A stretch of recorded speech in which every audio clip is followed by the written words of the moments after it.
भाजप स्वाभाविक आहे, त्यांच्याकडे पैसा होता, त्यांच्याकडे पूर्ण ताकद होती, पण भारतीय जनता पार्टीचा एक लक्ष होता पूर्ण महाराष्ट्रामध्ये, त्यांना शिवसेनेला संपायचं होतं.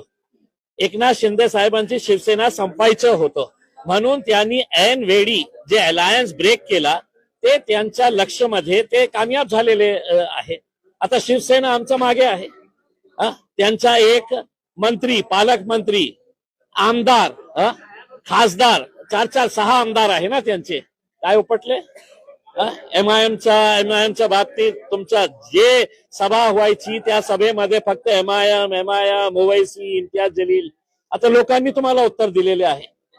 आणि ज्या बाबतीत तुम्ही बोलायचं ना की एमआयएम जातीवादी पार्टी आहे, आज हिंदू महिलांनाही सुद्धा आम्ही निवडून आणलेले आहे, दलित समाजाचे लोकांना आम्ही निवडून आणलेले आहे, एसटी समाजातील लोकांना आम्ही निवडून आणलेले आहे. हे सामान्य लोकांचा यश आहे आणि आम्ही या लोकांना, ज्यांनी आम्हाला या स्थानावर पोहोचवलेले आहे, त्यांना धन्यवाद देतो.